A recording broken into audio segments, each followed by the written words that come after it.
Hi കൂട്ടുകാരെ, എല്ലാവർക്കും സുഖാണോ? ഇന്ന് നമുക്കൊരു സംഭാരം ഉണ്ടാക്കിയാലോ? ചൂട് കാലത്ത് കുടിക്കാനും ജോലി കഴിഞ്ഞ് ക്ഷീണിച്ച് വരുന്നവർക്കും കുടിക്കാൻ നല്ലതാണ്. അതിനായി ഒരു ചെറിയ കഷ്ണം ഇഞ്ചി, 3 പച്ചമുളക്, 3 ചെറിയ ഉള്ളി. ഇനി ഇത് കല്ലേൽ വെച്ച് ചതച്ചെടുക്കാം. ഒരു ഗ്ലാസ് പുളിയുള്ള തൈര് എടുത്ത് വെച്ചിട്ടുണ്ട്. ഇത് മിക്സിയുടെ ജാറിലിട്ടൊന്ന് കറക്കിയെടുക്കാം. ഇനി ഇതൊരു പാത്രത്തിലേക്ക് ഒഴിച്ചു കൊടുക്കാം. തൈര് എടുത്ത ഗ്ലാസ്സിന് തന്നെ 3 ഗ്ലാസ് വെള്ളം ഒഴിച്ചു കൊടുക്കാം. നല്ല തണുത്ത വെള്ളമാണ് ഒഴിക്കുന്നത്. ഇനി ചതച്ച് വെച്ചതെല്ലാം ഇട്ട് കൊടുക്കാം. ഇനി ആവശ്യത്തിന് ഉപ്പിട്ട് കൊടുക്കാം. കരിയാപ്പല കയ്യിലിട്ട് നല്ലോണം ഞെരടണം.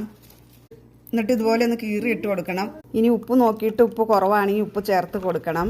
എരിവ് കൂടുതൽ വേണ്ടവർക്ക് കൂടുതൽ ചേർത്ത് കൊടുക്കാം.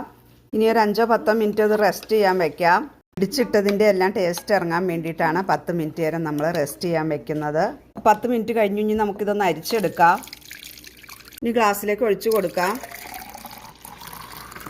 അപ്പം നമ്മുടെ ഹെൽത്തി സംഭാരം റെഡിയായി. നമുക്ക് കുടിച്ചു നോക്കിയാലോ? അപ്പം നമ്മുടെ കൊച്ചുമക്കൾ കുടിക്കുവാണ്.